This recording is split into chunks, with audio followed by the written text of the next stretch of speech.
All right, I wanted to take a few minutes to address the sea of nonsense I've seen surrounding the Pixel 10 since its official announcement on Wednesday. I'm going to talk about, well, first let's address the title because I know a bunch of you are saying, wait, the Pixel is for me. So we're going to have to address who I'm talking about in the title when I say the Google Pixel 10 is not for you. And it's enthusiasts. There are plenty of people who watch this channel and who watch my videos who appreciate what Google offers with the Pixel 10. You're going to enjoy this phone, I promise. But there are going to be that subset of people who are just so stuck in this nonsense revolving around specs and Tensor and these things that we're going to talk about in a moment that Google doesn't care about you. Google's not focused on you. And quite frankly, given the increased sales last year, I don't think they should be. Now, I don't disagree with all the criticisms. I in fact, agree wholeheartedly that Google should have kept physical SIMs and physical SIM trays in the Pixel 10 series. eSIM limits consumers. It limits choice. It's just a bad practice overall. Sure, it has its benefits. You travel overseas. It's nice to just be able to program and provision your device remotely. Fine. But on the whole, it should be a supplement to a physical SIM tray, not a replacement for one. But let's talk about the first thing. Tensor G5. Boy, have I seen some just absolute nonsense on Twitter revolving around the Tensor G5 and benchmarks. The first thing I saw was, wow, the Tensor G5 is a mid-range chipset. Wow, it doesn't benchmark better than a 5-year-old iPhone. Well, let me tell you something, okay? If you believe that, if you honestly believe that, put your money where your mouth is.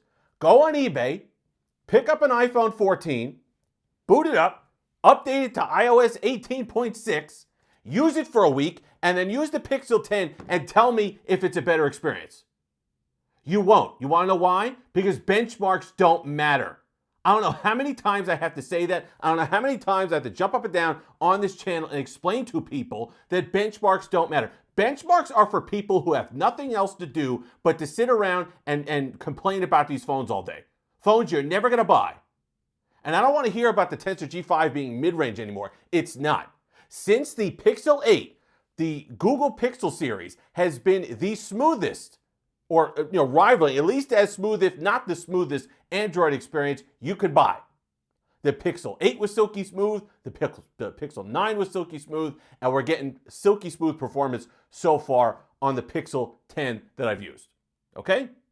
So let's just put that out of the... I've used 15 mid-range phones this year. I don't know how many mid-range chipsets. The Tensor G5 is not a mid-range chipset.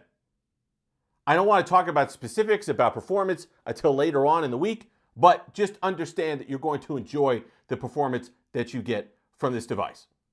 And here's the thing that aggravates me the most. The same people who go on Twitter and go on Instagram or go on these Reddit posts and complain about the power. Oh, they should use a Snapdragon. Oh, we should have a Snapdragon 8 Elite in the Google Pixel series for that kind of money. Guess what? These were the same people who didn't buy Pixels when Google did that back in the day. We've seen this movie before. We had the Snapdragon 845 in the Pixel 4, or 855 in the Pixel 4 XL. They used Snapdragons before. People weren't buying. Why? Because they had to shift the focus of what they were doing. They were always an also-ran when they had the flagship specs, and they tried to compete with Samsung and LG and whoever else at the time, spec for spec. They would lose. Now Google's clawing its way back because it has a different focus. Let's talk about the other one, eSIM. I touched on it briefly. My eSIM experience has always been horrible. I have never had an eSIM experience that did not result in me having to call or contact customer service. And if you don't know any better, if you're somebody who sits there and it's like, well, I don't know, it's the online thing, AT&T's telling me I got to go to a store. What if you live an hour away from a store? Every single interaction has some sort of complication. Then the second time, I activated 2 SIMs recently on eSIM. The first one said I had to go to a store. Guess what? I knew that was nonsense. Some people, if you're a casual user who Google is targeting with the Pixel 10 series, you might not know it's nonsense. Got on with technical support, got on with chat. Guess what? I was able to be provisioned and I was working because I knew there was zero reason why this could not be done remotely. Okay? The second one was even weirder. It said I had an overdue balance. I didn't. My bill was due the next day. So I went on tech support and I said, how is it saying I have an overdue balance and I can't swap my SIM? I was like, oh, well, yeah, sorry, there was an error in the system. Too much nonsense. If you lose your phone, well, you're not going to be out of a SIM anyway. Let's say your phone breaks, okay? And you lost your wallet, you had a hard time, you lost your card, you're just trying to make it to ends meet until the next one. You want to move to another carrier, it becomes a lot more difficult if you want to move your number to another carrier. Not all carriers, MVNOs, support eSIM. A lot of them are a lot better than they used to be, but it's not universal support just yet. It's an odd standard to go to, and it's absolutely a nod to the carriers to lock you into a carrier. Now, here's the part where Google doesn't care. And here's the part where it's obvious that Pixel 10s are not for enthusiasts, because most people aren't going to use a SIM. Most people don't care. My experience is different from other people. Most people don't use 40 phones, 50 phones a year. They're not tech reviewers, okay? They're going to expect people who walk into the carrier store and not even know what a SIM card is, or not have to worry about moving their phone number for 3 years until they go in to get the next Pixel. So that's the flip side of it.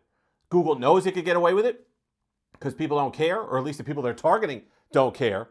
And so that's why it's a thing that can happen. It's a little nod to the carrier. So let's talk about the software stuff, because that's where you really see the value built back in, okay? You look at Magic Q. You look at Camera Coach. You look at all these things that are designed not for hardcore users, but to be friendlier for casual users. Now, I'm not saying that enthusiasts can't still love pixels. That's obviously not the case.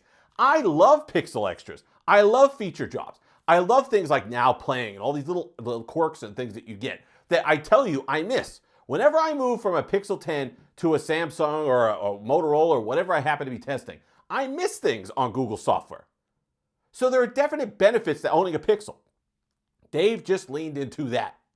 That's what Google is kind of honing in on. Do I wish, Tensor were whatever in a perfect world, would Tensor be more powerful? Okay, whatever, that's fine. But understand, you can't just dismiss it. You can't just say, oh, well, what Google's doing, the way Google building value doesn't count.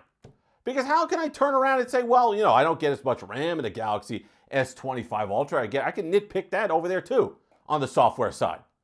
It depends on how you build value in a smartphone. Not everybody does it the same way.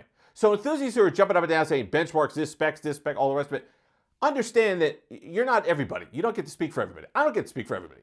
But I'm saying from what I see of Google's strategy, it seems to be a better strategy than the company used to have. And it seems to be gaining some traction. So it's tough to argue. And people like the devices, and the devices are good. Now, this is the third straight year that I have not really had a significant issue with hardware or software on a Pixel device. Material 3 Expressive is gorgeous. The underlying AI stuff is nice. The way Google's kind of framing AI and changing the conversation about AI from this kind of active thing that I have to know how to use to more of a passive, in the background, just kind of being an actual true assistant, that's what I'm looking for. I don't get that anywhere else. I don't get that on my Galaxy Samsung from Galaxy AI. So what's the value you put there? Battery, nice and big. There's a bunch of different things that you could build in. And if faster storage this year makes a difference. So there's a bunch of different things that you could build in to build value into the Pixel 10. And if you're one of these enthusiasts that knows that you need that extra gaming power, or you know that you're editing video, that's the example I see all the time. Well, I edit video on my phone. Okay, great, congratulations. I think you should be doing it on a laptop, but if you absolutely need to do it on your phone, well then your decision's made for you. You don't have to worry about having a Pixel. So I just think that we need to reframe the conversation when it comes to the Google Pixel 10. Understand that there are some people it's just not going to be for. And if you've watched this channel enough, you understand that I am the biggest supporter of that. I am the biggest fan of companies doing different things. Not every phone has to be for everybody.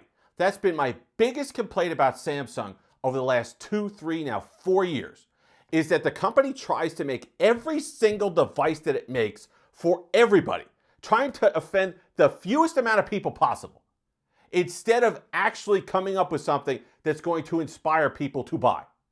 And this year with the Pixel 10, now you may not agree, you may not like it, you may not find value in it, but that doesn't mean that Google's not trying to do that with something a little different. That's not saying that Motorola's not trying to do that with the Razrs with something a little different. So understand, If you're that hardcore enthusiast that's going to sit there and tell me that you think an iPhone 11 is more powerful than the Tensor G5, you're incorrect. You're incorrect. Sorry. But anyway, that's just my thoughts on there.